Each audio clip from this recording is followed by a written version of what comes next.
So Kadeem here is a dragon squat virgin. I'm planning to run 100 kilometers and I've been standing on one foot quite a lot as part of the strategy to be able to be on my feet for a long time. I'm practicing being on my feet for a long time. I know it sounds crazy, but it's made my glutes pretty tight. At the start of the summer, I was doing dragon squats and then I tried again today and there was no chance. You also probably have no chance, Kadeem, but let's see what happens when we open up this position. So let's see, yeah. The dragon squat looks pretty mystical, looks pretty amazing. Maybe we can B-roll one in. Maybe I can nail one. Holding a weight out to the side can really help to counterbalance it. It looks this. Oh wow! The foot is the tail. This makes it a little bit easier. Okay. The big challenge is to open up this glute. And so let's just see, like, first thing to do is just have a look at it, have a feel. There's not too much force, there's not too much risk relative to some other movements. There's not too much to worry about. Generally, it's just tightness is the issue. So yeah, you can put your hands down at any point if you want to, if you need to. Let's just have a look, have a feel. Yeah, what are you seeing? Yeah, first time when I tried it. Yeah. Instantly the glute, like the limitation. Yeah, so this is like the long range for the glute. In the world of range training, ATG, we're thinking about the muscle being under stretch when we're contracting it. So a lot of the glute work that you see, it's short range. When you're bridging up, the glute is short and you get some metabolic stress. You can grow glutes like that. But if we want athletic glutes, then this long range is a way to do it. So I'm going to show you the best ever glute exercise as well within this video, so stay tuned. It's going to help us to unlock this. It's also going to get the glutes pumping in a way that you probably haven't experienced yet. Yeah. How's that feeling? It feels really good, and the interesting thing is, like, usually when you try to get into long range glute stuff, see the good mornings, the knees want to cave in. Yep. But on this one, you can't cave the knees in. It's like there's no way. There's no way. So I like the way it activates the glutes. Even just getting this range, and now. Yep. Yeah. Boom. So yeah, any time that you spend in the bottom there is going to be gold. It's going to be open up. You want to try the other side as well? 100%. Get some space. I even felt like the groin adductors. Yep. It's a multi. So we don't bore you to death. I'm going to show you what you can do along the way with this. As Kadeem's open up this side. One of the ones I like to do is just simply, yeah, nice. How's that side feel compared to the other side? Yeah. I feel like this one, the ankle mobility allows me more. I feel like on this one I have less ankle mobility. Yep.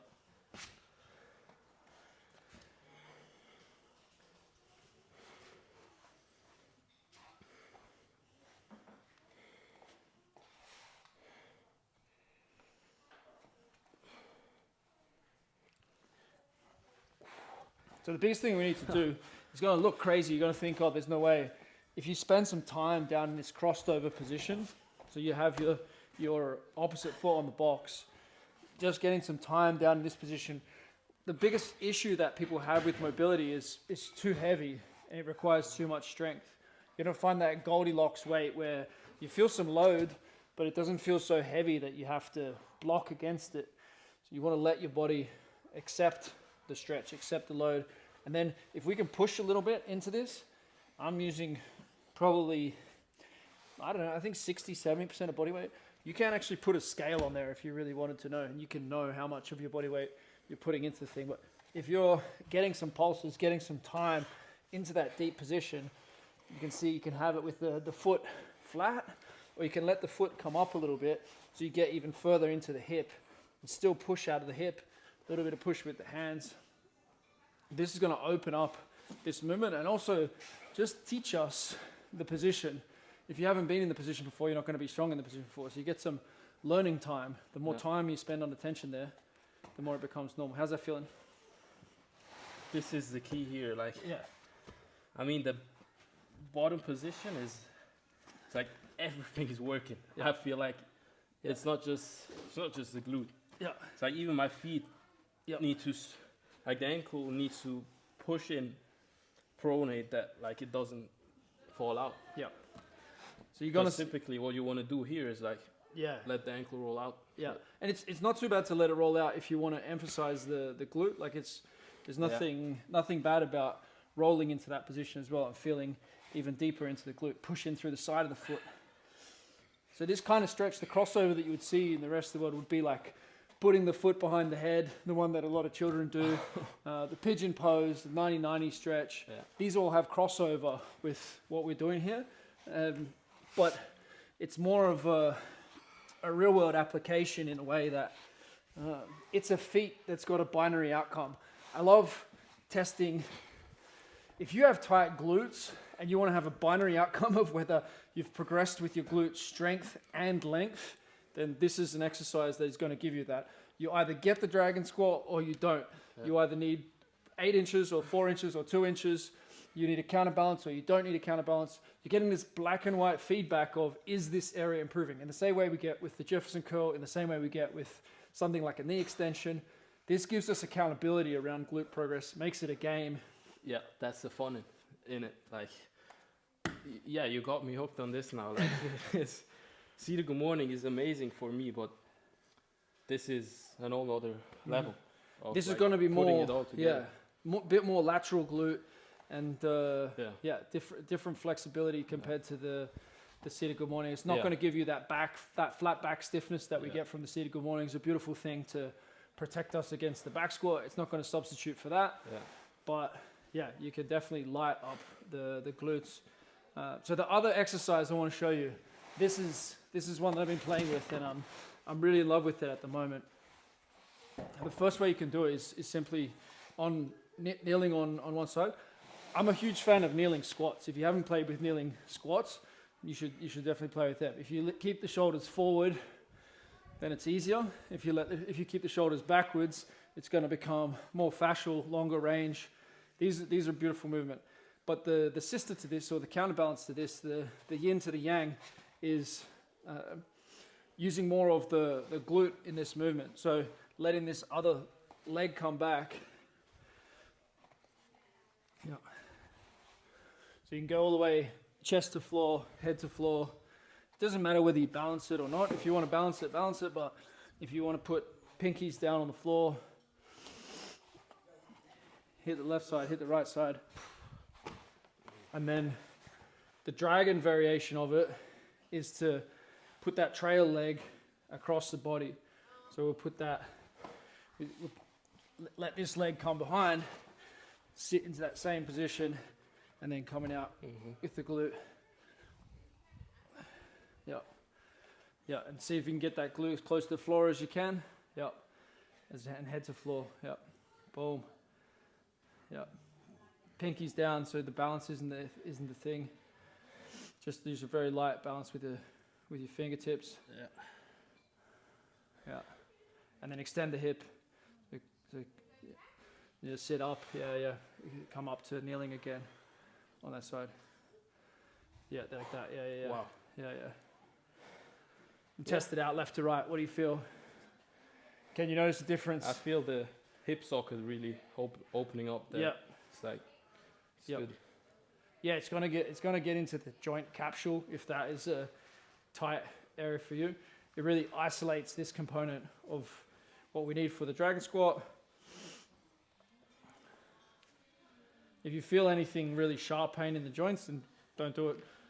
Ease up. But if it's muscle stretching and a gentle sensation in the hip, then your body tells you if it's a winner or not.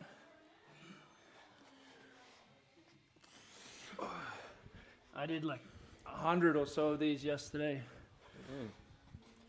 And then when I was running, I could really feel my glutes lighting up.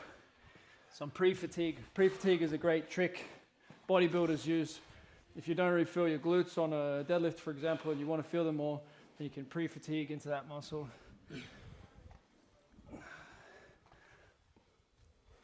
Yeah, really isolate it. Go slow so you can feel it. There we go.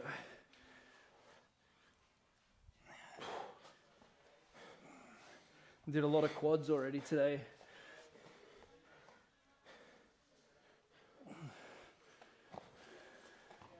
How's it feeling?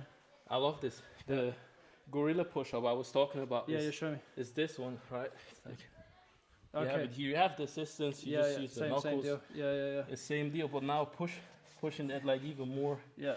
to the side. Wrap it in behind. Yeah.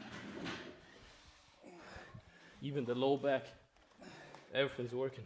Yeah. I like getting through to the extension, so you're getting the short range.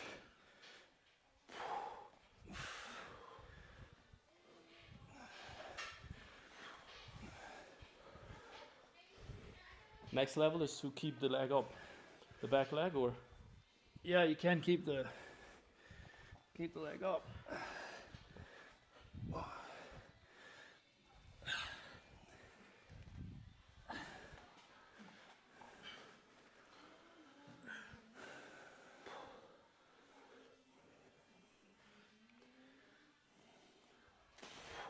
We opened up a little bit. Let's see now let's see it. with the counterbalance. Try the weight in the hand. See where you get to. I like to do these as a kind of a drop set, step by step. So start on the 8-inch, see how it feels, and then you challenge yourself with more mobility as you go. Yep. You'll also see it's short range for the adductor. So what I mean is that the groin is going to be working to keep that foot off the ground, which is also fighting against that whole sling of tension down the outside of the body. So if his ITB is tight, or lateral quad on the right leg, it's going to be more difficult to keep that off the ground. And it's a good thing to practice as well. You can get sore adductors from this. I don't know, it's hard to know what makes it sore if you practice both sides, but you can definitely get some groin fatigue after you do this, because it's actually working on both sides. You feel it like stabilizing hard as well on the plant leg. This one, yeah, but I feel it more on the the back leg here. Yeah. Just keeping it up, pretty crampy. Yeah. Has to work hard. But Alright. I felt now on the left leg definitely more range. Yeah. Smooth. Yeah. Yeah, so you can, if you watch tutorials on this, they'll like put this knee on the back of this leg and kind of like slide it down. So you take pressure. So you kind of push it against with a bend the knee first. Yeah, that's it. Slide it down the calf. This is how people will assist a little bit, and then when you get to the bottom, you want to extend. Yeah, lean yourself into it and see if you can get out straight. But yeah, they're all good variations, subtle differences. It's not like right or wrong, especially if the goal is mostly better glute length and something accountable around glute activation and stretch in the lateral hip, then it's just a game. If he straightens the leg, if he doesn't, you want to get it around, like the goal is to face it forward. If you slide it down on the way, how's it feel? It's really intense, and it's like I can't say that it's just one thing working. It's really and also just the knee. Like there's a lot of stuff happening at the knee rotation. Yeah. It's not stuff you usually do when doing the normal strength training. Yeah, exactly.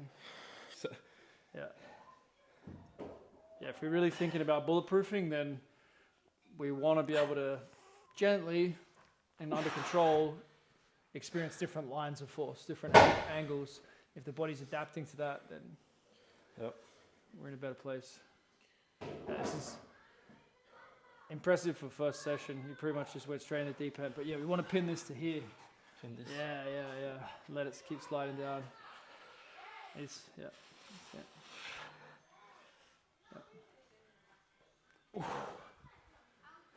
Some people hold the weight out the other side as well. Depends how. So, go this weight here. That's what you That's what you normally do, yeah. But some people hold it like, I don't know if it's, The handheld variation. Which one? Hold your foot. It could also help you just feel the movement. Like this? Pull it out, yeah. Try a new variation here. there you go. Get the knee the other side of the calf. There we go. There we go. There we go. Yeah. Now test that one out as well. There you go. Oh, this is it, huh? Like There this. you go. There you go. Yeah. Ah, interesting. Now because I felt literally the neurological connection. I couldn't Yeah. straighten out the leg. Yeah, it's a I little was bit of confused. assistance. So it's interesting. It's a little bit of assistance with the stretch. If it's getting stuck. Let's see.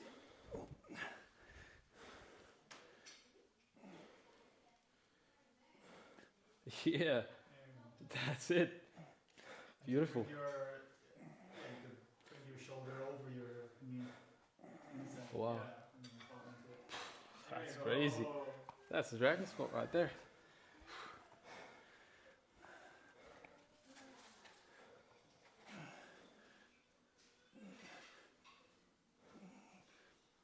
Mhm.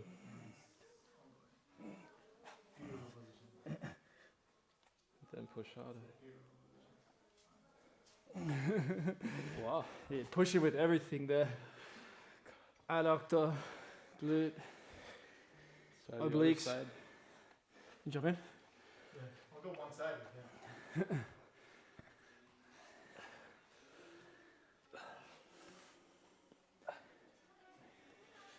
Boom. Boom. Wow. Day one. There you Oh. go. Now you know. Oh, we keep working Yeah, at it. so 100%. You think there's no way when you're watching. Yeah, it's No. crazy. One way, Wow. the other way. Without holding. Here we go. Wow. Boom. Shoulder to floor. Nice and deep. Easy. Cramps everywhere now. Cramps everywhere. Where's the cramp? Adductors. Beautiful. Foot. Everything. Wow. What else do we need to cover here? For the glute or for the dragon? For I think wrapping this we, up. we jump pretty much into it. How would you recommend someone really at a beginner level to even, should a beginner even focus on that or work on other areas first? I think you should probably have pistols, be able to do pistols. I think if you can do pistols, Yeah. then you have some foundation. And You have the generally, strength. like just assisting a lot is the main thing as well. I think there's nothing wrong with it. Use a lot of assistance, and there's not much to fear with this one. And No. Yeah. There, even the locomotion, the upper tail walks, there are these, just reaching out, like what we did in the Yeah. park. Reaching out. Mhm. yeah, you yeah, know, reach out. yeah. Some of your lunge variations, everything's gonna Um, a lot of ways to build a general base for it. Yeah. Yeah, if you're assisting a lot, there's nothing to be scared about. Yeah. But even just putting your hands, I like just putting the hands down. Mhm. I usually do a lot of repetitions like this before I try and do the full rep.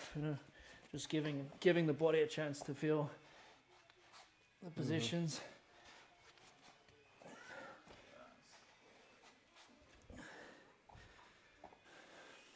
Love it. I don't Appreciate know. the introduction. Yeah, So that's yeah. This is pistol squats, nice. Like, because I haven't really, I mean, I like this one because it's also like more lateral movement also on this knee. Like to put a lot of pressure in this position, like pretty athletic position, right? People get into this position when playing their sport, but but yeah, the dragon squat is kind of the opposite. Like this is in, dragon squat is out. I love it. see if you can do a real summary of your experience Yeah, as a wrap up. 100%. This is going to be just one take. This whole thing's going on YouTube, so no pressure. Let's go, no pressure. Is a dragon squat worth chasing? Yes, it is, because all your strength training is going to focus on linear movements, whether that's forwards, backwards. There's rarely any lateral movements, and where the knee is really challenged to go in and out. I love this for the dragon squat, and the whole activation from the foot up is something I've never felt before, so you try it too. Nailed it. Well done. Let's go. We're not chilling. We're not just chilling here in Montenegro.